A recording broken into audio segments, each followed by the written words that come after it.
여러분, 코로나19로 퍽퍽해진 상황입니다. 요즘 연일 폭염으로 인해서 열대야가 지속되고 있지 않습니까? 어떻게 어젯밤 잠들 잘 이루셨습니까? 그러다 보니까 어려운 상황이지만 올해 휴가 계획이 어떻게 되시느냐 이렇게 조심스럽게 묻고 싶습니다. 제 이야기를 드려서 송구스럽지만 몇 해 전의 일입니다. 코로나가 일어나기 전에. 보통 1년에 한 번 가는 휴가이다 보니까 해외들 많이 가시지 않습니까? 그래서 제주도 가느니 동남아 가는 거나 그게 그거다. 이런 이야기가 나와서 집에서 태국을 가자. 이렇게 얘기를 하는 거예요. 하지만 저는 태국은 절대 못 간다. 기왕 가는 거면 이것저것 신경 쓰지 않게 제주도나 가자 이렇게 주장을 편 적이 있습니다.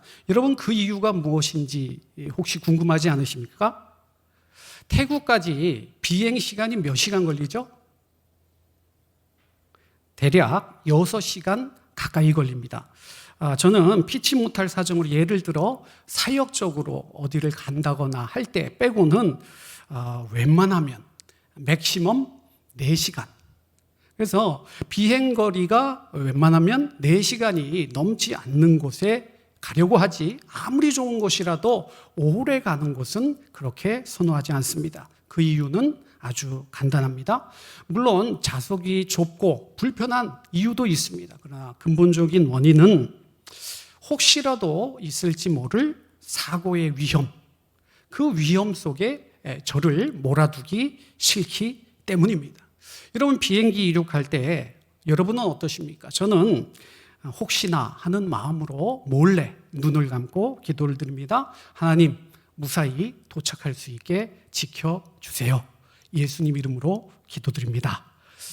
운항을 하면요 기류에 흔들려서 기체가 위아래로 들썩일 때가 있지 않습니까? 한두 번이면 모르겠는데 막 몇 시간 동안 그런 증상이 계속되면 또 방송으로 악천후 때문에 이러이러한 상황이다라는 방송이 들리면 어떻습니까? 심장이 쿵쾅거리면서 염려와 불안이 엄습합니다. 그러면 여러분 지나간 시간들이 그렇게 떠올라요. 그러면 여러분 어떻게 할까요? 하나님 앞에 다시 기도합니다.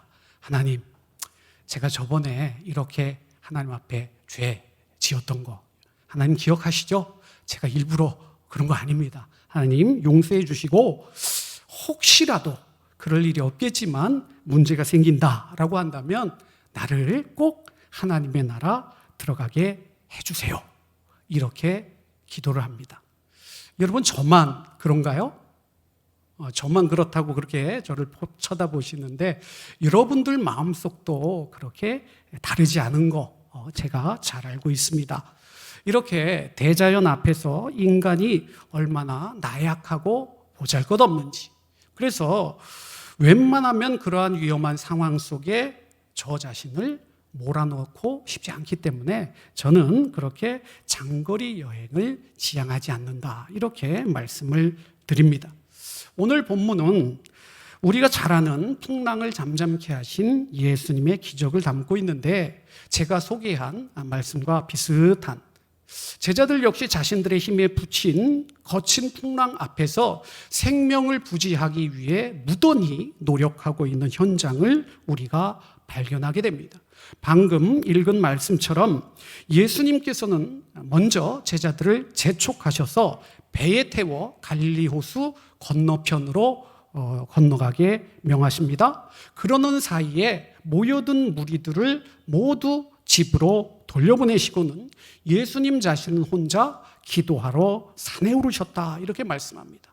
여러분 예수님께서 이렇게 차례차례 한 가지씩 이러한 일들을 행하신 이유가 과연 무엇이겠습니까?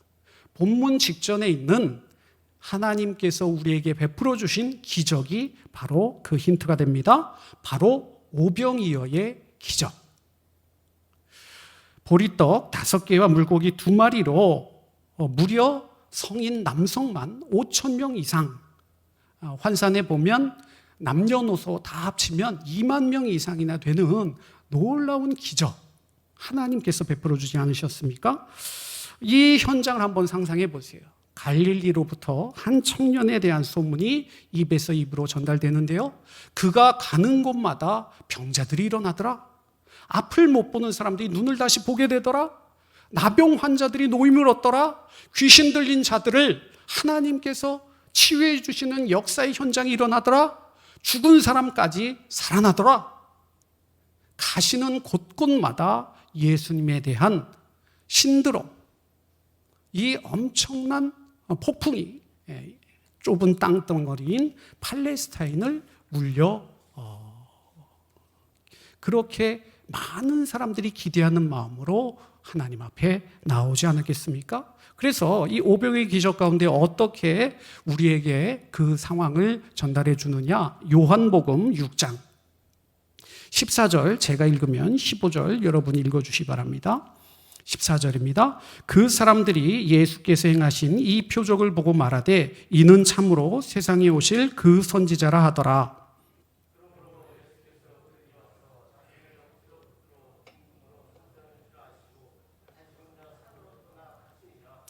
이렇게 예수님을 왕으로까지 삼으려고 노력했다라는 사실을 우리가 볼 수 있습니다. 그런데 여러분, 우리 인생에 있어서 위기는 언제 찾아옵니까? 우리가 실패했을 때 위기가 찾아온다라고 생각할 수 있지만 오히려 성공 가도를 달리는 사람에게 인생의 위기는 찾아옵니다. 가난했을 때는 아무 문제가 없었습니다. 그러나 조금씩 여유가 생기기 시작하면서 위기 역시 더 늘어나게 마련이죠. 무명일 때는 아무런 문제도 되지 않고 넘어가던 일들이 이제 점점 유명세와 인지도가 쌓여가니까 그냥 넘어가던 일이 문제가 되고 사람들의 구설수에 오르고 이목이 집중되게 되는 경우를 많이 보게 되죠. 여유가 생기고 환경이 나아지면 어떻게 되느냐? 겸손은 교만으로 변하고 감사는 오히려 불평으로 바뀌게 됩니다. 평범한 일상이 공허해집니다. 시시해집니다. 그러다 보니 뭔가 더 쇼킹하고 말초적인 자극을 찾아 헤매게 됩니다. 우리와는 전혀 상관없는 일이다 이렇게 생각하십니까? 그렇다면 여러분은 칭찬을 받기 좋아하십니까? 아니면 꾸지람을 듣기 좋아하십니까? 사람들로부터 사랑과 인정을 받기를 좋아하십니까? 아니면 미움을 받기 원하십니까? 사람이라면 누구나 주위로부터 이러한 사랑과 인정, 칭찬, 좋은 평판 이런 것들을 원하리라 생각됩니다. 그런데 한번 생각해 보세요. 우리만 그렇겠습니까? 하나님의 아들 예수 그리스도이시지만 이 땅에 인간의 몸을 똑같이 입으시고 성육하신 우리 주님 역시 인간의 성정을 가지셨기 때문에 이러한 유혹들로 자유로울 수 없으셨을 것입니다.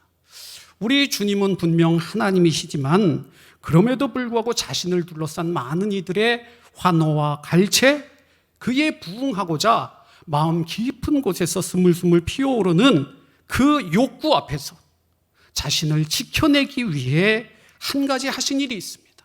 여러분, 자기 절제 프로세스, 예수님이 행하신 그 일, 유일한 그 일이 무엇이었다? 성경은 우리에게 말씀할까요? 바로 기도입니다. 우리 예수님은 성삼위 하나님이십니다. 하나님께 기도를 드릴 필요가 없는 하나님 자체이십니다. 그러나 우리 하나님의 공생애를 쭉 살펴보면 하나의 주제가 있습니다.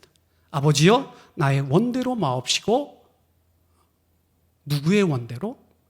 하나님의 원, 아버지의 원대로 되기를 원하나이다. 이것이 우리 주님께서 늘 자기 부정과 내려놓음을 통해서 드렸던 십자가 앞에 길을 걸어가셨던 그 기도가 아니겠습니까? 여러분, 기적을 경험한 이들이 떠들썩하게 메시아를 연호하며 축제의 현장을 벌이려고 합니다. 그러나 우리 주님께서는 그러한 환호보다는 침묵을 원하셨습니다.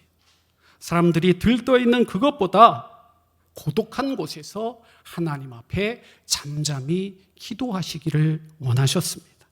예수님처럼 우리 역시도 기도를 통해 우리 안에 꿈틀대는 욕망, 우리의 정과 욕심을 다 비워내고 십자가에 못 박는, 우리 손에 움켜쥐려고 하는 그 모든 것들을 이제는 내려놓고 주님 앞에 철저하게 겸허히 기도로 무릎 꿇는 저와 여러분 되시기를 주님의 이름으로 축원합니다. 이처럼 주님께서는 자신을 향한 갈채를 뒤로 하고 어디로 가셨느냐? 기도하러 산에 오르십니다. 23절 말씀 다 같이 읽겠습니다. 무리를 보내신 후에 기도하러 따로 산에 올라가시니라. 저물매 거기 혼자 계시더니. 그런데 주님과는 달리 제자들은 이러한 자기 절제에 아직 익숙하지가 않았습니다. 예수님께서 오병이어의 기적을 베푸시자 오히려 제자들은 군중들보다도 오히려 더 흥분했는지도 모르겠습니다. 역시 우리 주님은 메시아가 분명해. 우리 주님께서 만약 왕위에 오르신다면 나도 한 자리, 삐까번쩍한 자리를 허락해 주시겠지? 이런 장밋빛 미래를 꿈꾸며 가슴이 벅차오르지 않았겠습니까? 바로 이때 예수님께서 하신 행동은 22절 다시 한번 읽어보겠습니다. 다 같이 읽겠습니다. 예수께서 즉시 제자들을 재촉하사 자기가 무리를 보내는 동안에 배를 타고 앞서 건너편으로 가게 하시고, 오늘 계속 부사어가 반복되는데요. 그건 바로 즉시입니다. 예수님께서는 그런 마음이 우리들의 마음속에 틈탈 여지를 주지 않겠다는 듯이 즉시 재촉하셔서 건너편으로 건너가게 만드십니다.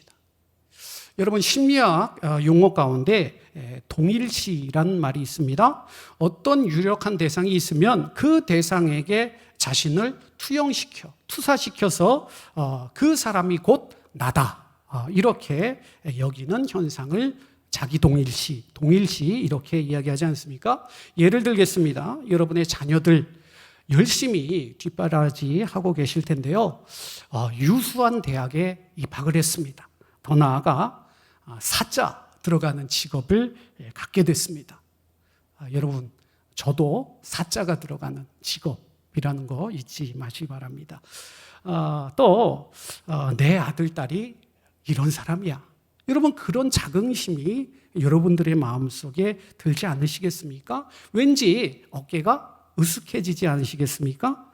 동네에 프랜카드를 걸 정도는 아닐지라도 주위에서 그래도 엄지척 하면서 손가락을 치켜 세워주기를, 여러분, 그래서 그 정도의 마음의 보상은 누리기를 원하지 않으십니까?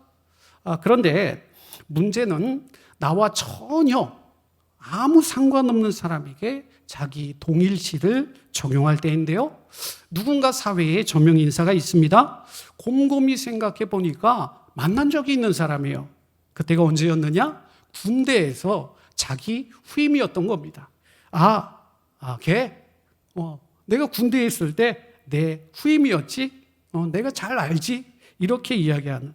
그래서 그 유력자와 자기를 동일선상에 놓고 나의 존재를 인정받으려는 심리, 어떻습니까? 사자성어 뭐가 떠오르세요? 호가, 호위. 남의 권세를 빌려서 허세를 부리려 하는 그런 모습에 쓴 웃음을 짓게 되지 않으십니까? 세계에서 가장 유명한 뮤지컬 가운데 지저스 크라이스트 슈퍼스타, 한 번쯤은 여러분 다 들어보셨죠? 그 제목이 참 의미심장합니다. 우리가 구역예배 자료로 계속 마가복음을 대하고 있는데요. 예수 그리스도, 지저스 크라이스트, 예수님은 그리스도십니다. 이것은 복음의 주제입니다.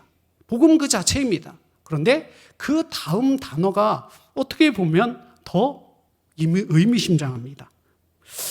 인류 역사를 통틀어서 예수님 같은 슈퍼스타가 또 있었을까요?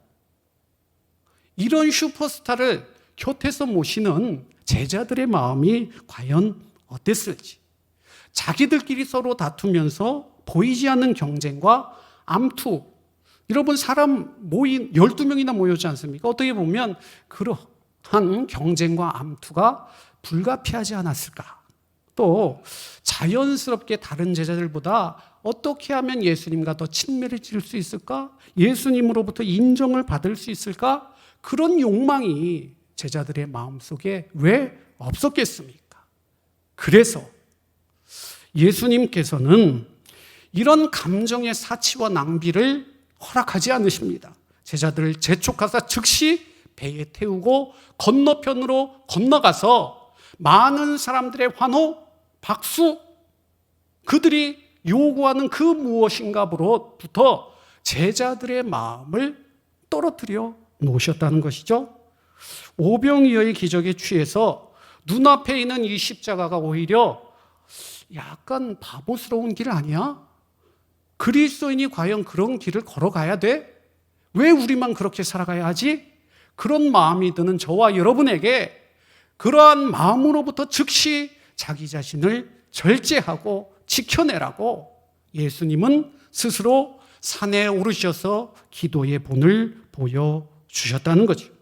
그런데 예수님께서 제자들에게 마련해 주신 이 특별 교육, 이게 우리가 생각하는 그래, 그렇게 기도하면 되지, 그렇게 사람들로부터 격리되면 될 거 아니야. 여러분, 이 정도 수준이 아니었다는 거죠.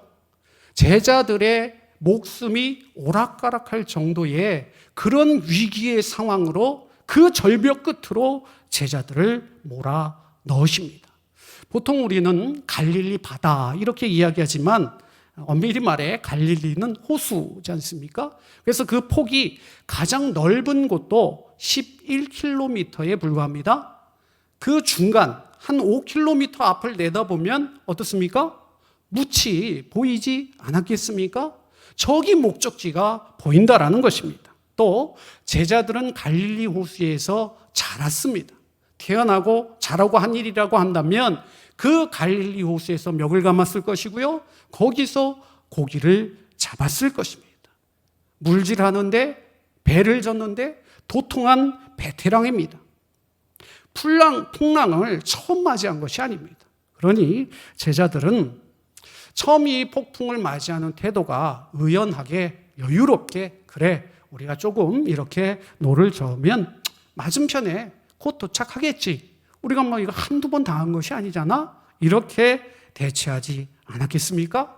그런데 아무리 열심히 노를 저어도 눈앞에 보이는 그곳에 도착할 수가 없는 겁니다.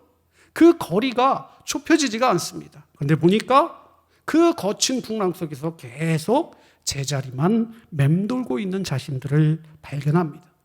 여러분, 그 시간이 얼마나 되는지 여러분 아십니까? 22절과 23절 성경을 한번 보시면 아직 해가 저물지 않을 때 제자들을 배에 태워서 건너편으로 가라 명하시죠. 예수님을 혼자 기도하러 산에 올라가셨죠. 그때 해가 저물었다 이렇게 말씀합니다. 예수님께서 제자들에게 언제 찾아오시느냐? 25절 말씀, 25절 다 같이 읽겠습니다. 밤 사경에 예수께서 바다 위로 걸어서 제자들에게 오시니. 여러분, 유대인들에게 있어서 밤 사경은요, 새벽 3시부터 6시까지의 시간입니다. 보통 팔레스타인의 일몰 시간을 보면요, 8시, 저녁 8시경이다 이렇게 가정해 볼 때 3시, 새벽 3시다라고 한다면 최소 7시간, 6시라고 하면 10시간. 여러분, 7시간이 넘도록 제자들이 열심히 노를 저었다라는 말 아니겠습니까? 그런데 접신물에 코 박고 죽는다라는 말이 있다시피 밤을 새워 생고생을 했지만 상황은 전혀 나아지지 않았습니다. 여러분, 밤 사경의 의미가 바로 여기에 있습니다. 아, 내가 태어나고 자란 이 갈릴리 호수에서 이 모양 이 꼴로 죽게 되나 보다? 이제는 자포자기하는 마음이 들게 되었을 때, 두 손 두 발 다 들고 이제 나를 구원해 주실 분 오직 하나님밖에 없다라는 그 고백이 터져 나올 때쯤, 그때 되어서야 예수님께서는 이 바다 위를 성큼성큼 걸어서 제자들에게 나아오셨습니다. 우리는 모두 인생의 밤 사경의 시간을 한 번쯤은 다 경험해 보셨으리라 생각됩니다. 아무리 발버둥 쳐도 내 힘으로 되지 않을 때 비고 빈 마음으로 하늘 보좌를 바라보며 하나님 앞에 주여 나를 구원하여 주소서 이렇게 하나님 앞에 서게 될 때 하나님께서 저와 여러분에게 나타나 주시고 그 손을 뻗어 저와 여러분을 구원해 주시고 우리에게 회복과 긍휼을 허락해 주실 줄로 믿습니다. 그런데 물에 빠진 사람 구해주면 어떻게 해요? 보따리 내놓으라. 이게 사람의 마음 아니겠습니까? 폭풍 치는 파도 속에서 예수님께서 제자들을 구해주셨습니다. 이랬더니 제자들의 마음속에 나를 구원해 주신 은혜, 이건 아주 잠깐 동안이었던 것 같고 어떤 마음이 움틀까요? 원망과 불평이 자라나게 되는데, 아니 주님 뭘 하시다가 우리가 지금 무려 7시간에서 10시간 동안이나 고생을 하고 있는데 왜 이제야 나타나셨습니까? 왜 이제야 우리를 구원해 주셨습니까? 그런데 이 본문과 병행 본문이라고 할 수 있는 마가복음 6장 한번 찾아보시기 바랍니다. 마가복음 6장 47절 제가 읽으면 여러분 48절 읽어주시기 바랍니다. 저물매 배는 바다 가운데 있고 예수께서는 홀로 무태 계시다가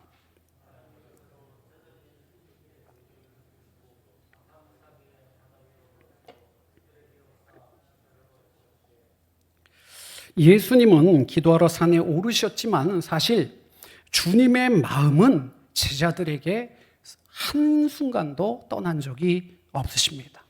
풍랑이 거세지니까 뚫어지게 제자들을 주목하십니다. 이제 가야 될까? 아니면 조금 더 기다려야 할까? 눈을 떼지 않고 제자들의 상황을 면밀히 주목하십니다. 언제까지요? 제자들이 밤 사경의 시간을 맞이할 때까지.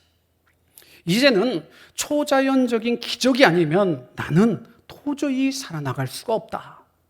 바로 이때 그렇게 인정할 수밖에 없는 하나님의 정한 시간, 하나님의 카이로스의 때에 우리 하나님께서는 저와 여러분에게 나타나 주실 줄로 믿습니다. 지금으로부터 한 25년 전쯤에 저의 이야기입니다. 죄송합니다. 제가 21, 이제 군대에 가기 전에 입영 신청을 하고 휴학을 하고 아르바이트를 하려고 하는데요. 때마침 제 모교회, 제가 자라난 교회가 성전 건축을 하게 됐습니다. 그래서 공사 현장을 야간에 지킬 사람이 필요하다라고 하다 보니까 제가 지원을 해서 그 공사 현장을 지키는, 말 그대로 밤새도록 그냥 대기하는 그런 역할이었습니다. 하는 일이라고 해봐야 뭐 특별한 것은 없고요. 딱 하나, 새벽 2시쯤 되면은 펌프를 돌려서요, 이 본당 바닥을 이렇게 파놨을 거 아닙니까? 거기에 물이 이렇게 고이면 그 펌프로 물을 빼내는 작업, 이거 하나는 꼭 해야 되는 겁니다. 그런데 하루는 제가 깜빡 잠이 들어나 봅니다. 일어나 봤더니 새벽 5시가 훌쩍 넘은 거예요. 깜짝 놀라서 부랴부랴 그 펌프로 다 갔는데, 그런데 여러분 보시기에 제가 어때 보이십니까? 일 잘하게 보이십니까? 지금도 별 볼 일 없지만 제 손이 그래도 여리여리 하거든요. 그때는 그냥 거의 뭐 뼈만 앙상했다라고 보시면 됩니다. 이 맨손으로 그 펌프를 돌리려고 이 줄을 잡아 당기는데 이 손이 너무 아파가지고 이걸 잡아 당길 수도 없고 힘이 들어가지 않으니까 이 모터가 돌아가지를 않는 거예요. 그래도 지금 같으면 어디 목장갑이라도 이렇게 찾아가지고 어떻게 해서든 이걸 잡아 당겼을 텐데 얼마나 당황하고 아무 생각이 들지 않는지 한 20분 가까이를 계속 약한 힘으로 돌리니까 헛바퀴만 계속 도는 겁니다. 그래서 야, 이건 보통 일이 아니다 라고 그렇게 자포자기하고 있을 때 도움의 손길이 갑자기 나타났는데 누구였을까요?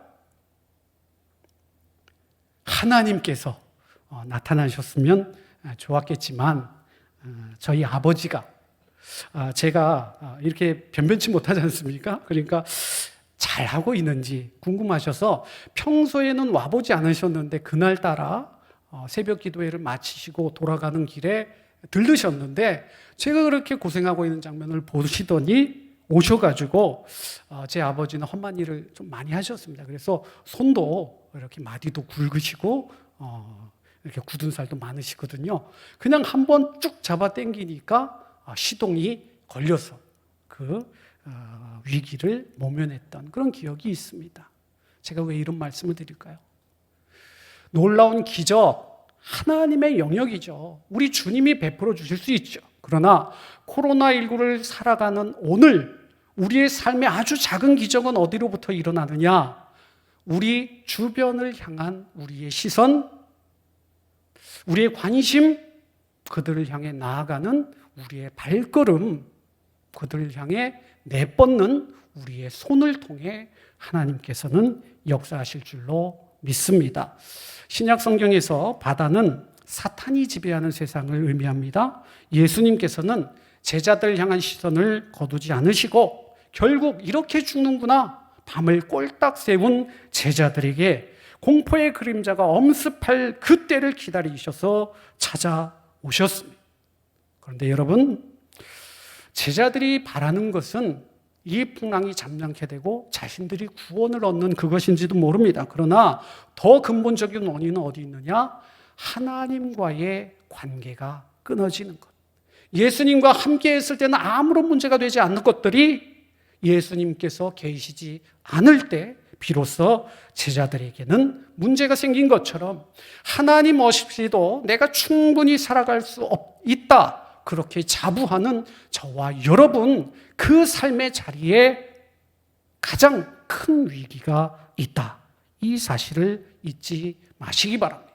나니 안심하라.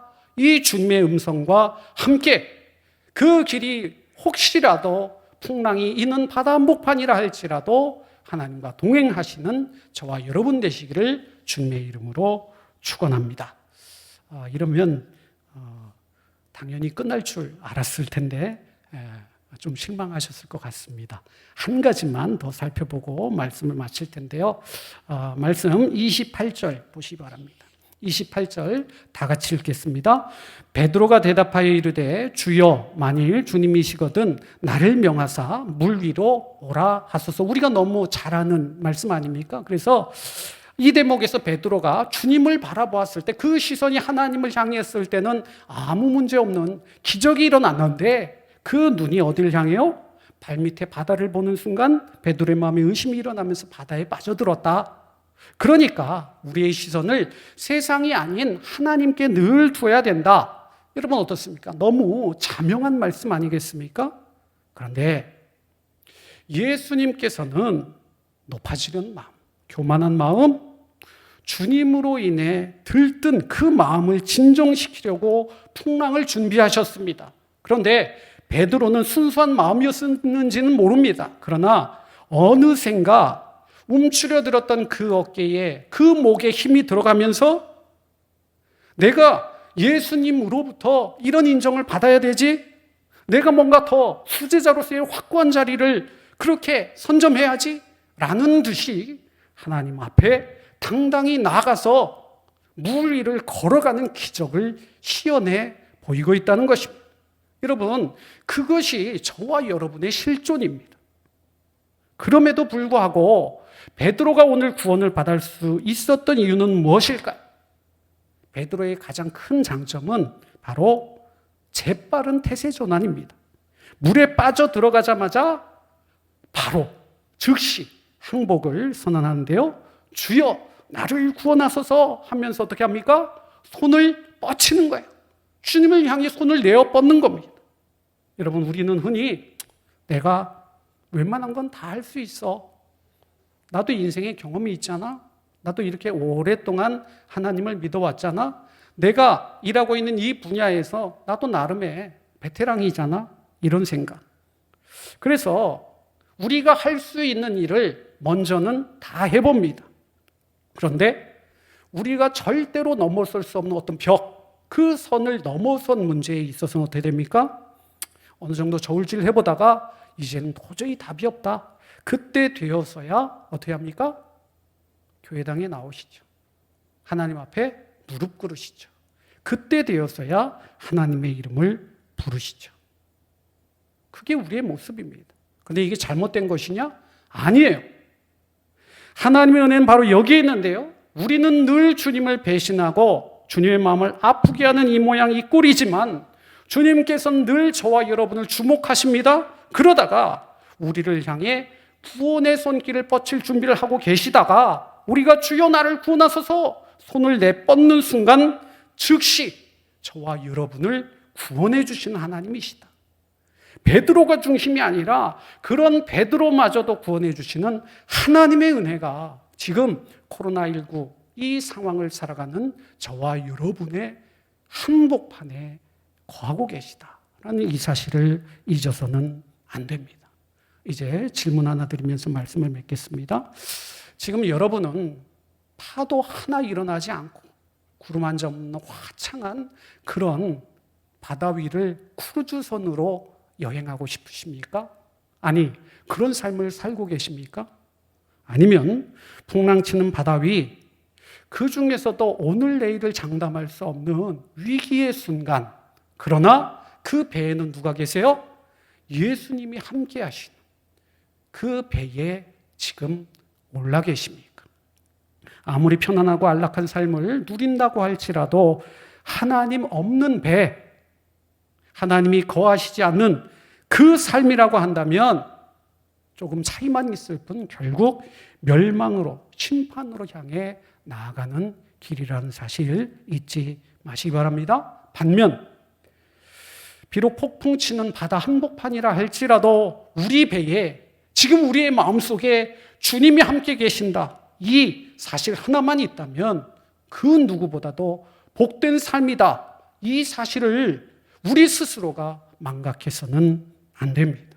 우리는 기적이 희미해진 세상을 살아가고 있습니다. 왜 기적이 사라졌을까? 단순하게 생각해 보면 답이 있습니다. 오늘 말씀처럼 우리의 시선이 주님을 향하지 않습니다. 또 즉시 손을 뻗어 주여 나를 구원하소서 이렇게 주님을 찾기보다는 세상의 방법처럼 열심히 7시간에서 10시간에 이르는 그 시간 동안 밤 사경을 맞이할 때까지 우리 나름대로 노를 젓는, 그러나 헛수고를 반복하기 때문에 어떻게 보면 우리의 삶 속에 하나님은 나타나지 않으시는 줄도 모르겠습니다. 사랑하는 성도 여러분, 코로나19로 막막합니다. 그 불안과 염려, 공포, 이런 심연으로 빠져들어갈 때 여러분, 우리의 눈을 들어 주님을 바라보시고 우리의 손을 뻗어 즉시 주님 나를 구원하소서 이렇게 부르짖을 때 저와 삶의 자리에 주님께서는 나타나 주실 줄로 믿습니다. 이번 한 주간 그 주님을 바라보시고 주님을 부르시는 저와 여러분 되시기를 주님의 이름으로 축원합니다. 아멘. 말씀 기억하시면서 내 영혼은 안전합니다. 찬양하겠습니다.